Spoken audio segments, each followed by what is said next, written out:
Big boss Malayalam season 7 ലൈവിനകത്ത് ഒരു അരമുക്കാൽ മണിക്കൂറായിട്ട് നമ്മുടെ അനീഷും ഷാനവാസും കൂടി ഇരുന്ന് ഇങ്ങനെ ചർച്ചയാണ്. എന്തിനെ പറ്റിയാണ് ചർച്ച ചെയ്യുന്നത്? ഷാനവാസിന്റെ ആ ഒരു വിവാദം, ആ ഒരു സംഭവമാണ് മെയിനായിട്ട് ചർച്ച ചെയ്യുന്നത്. അപ്പൊ അനീഷ് വളരെ കാഷ്വൽ രീതിയിൽ ആ വഴി പോയിക്കൊണ്ടിരുന്ന ഷാനവാസിനെ അടുത്തേക്ക് വിളിച്ചിരുത്തുന്നു.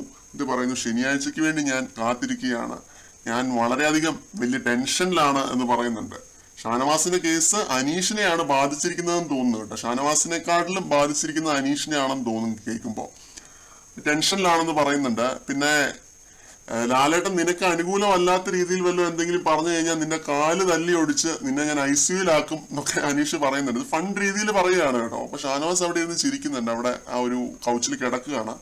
പിന്നെ അനീഷ് ഇങ്ങനെ ഇരുന്ന് ഇത് പറയുന്നുണ്ട്, ഇങ്ങനെ ഈ ഒരു കാര്യം ഷാനവാസിന് അനുകൂലമാവണേ എന്ന് തന്നെ ആയിരിക്കണം അനീഷ് ഹോപ്പ് ചെയ്യുന്നതും പ്രാർത്ഥിക്കുന്നതും തോന്നുന്നു. കാരണം അത്രയധികം സപ്പോർട്ട് ചെയ്യുന്ന രണ്ട് കണ്ടസ്റ്റൻസ് ആണ് ഇവർ രണ്ടുപേരും.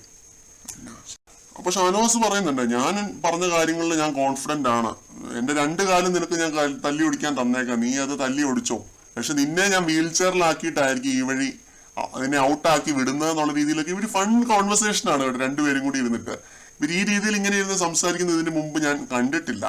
ഒരു സൗഹൃദത്തിലും ഏർപ്പെടണ്ടെന്ന് വിചാരിച്ചിരുന്ന അനീഷിനെ സൗഹൃദത്തിലാക്കി കുടുക്കി വലയിലാക്കി പിടിച്ചിരിക്കുന്ന ഒരു ഷാനവാസിനെയാണ് കാണുന്നത്. പിന്നെ ഈ ഒരു ഹോട്ടൽ ടാസ്കിലും രണ്ടുപേരും ഒരുമിച്ചായിരുന്നു.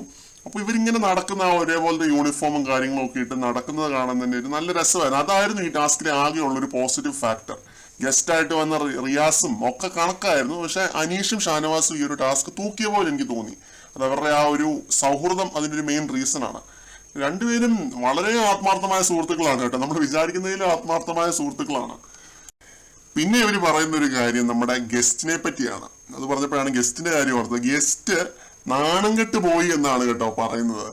ഗസ്റ്റ് വലിയ സംഭവമാണെന്നൊക്കെ വിചാരിച്ചതിനകത്ത് വന്നപ്പം പ്രതീക്ഷിച്ചില്ല ഇവിടെ സിംഹവും പുലിക്കുട്ടികളും ഒക്കെ ഉണ്ടെന്നുള്ളൊരു കാര്യം. അങ്ങനെ നാണം കെട്ട് തല താഴ്ത്തിയാണ് ഗസ്റ്റ് ഇവിടുന്ന് പോയത് എന്നൊക്കെ പറഞ്ഞ് രണ്ടുപേരും കൂടെ ഇരുന്ന് ചിരിയാണ്, തലതല്ലി ചിരിയാണ്.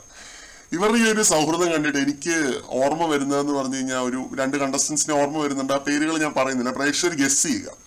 അപ്പൊ അങ്ങനെ ഒരു സൗഹൃദം, വളരെ ആത്മാർത്ഥമായ ഒരു സൗഹൃദമാണ് ഈ ഒരു സൗഹൃദം. ഇത് നല്ല രീതിയിൽ ഒരു കോംബോ ആവാനും സാധ്യതയുണ്ട് വരും ദിവസങ്ങളിൽ. ഓൾറെഡി ഷനീഷ് എന്നൊക്കെ പറഞ്ഞ് ഓരോ റീലുകളും എഡിറ്റുകളും കാര്യങ്ങളൊക്കെ വരുന്നുണ്ട്. കൂടുതൽ അപ്ഡേറ്റുകളുമായിട്ട് വീണ്ടും കാണാം.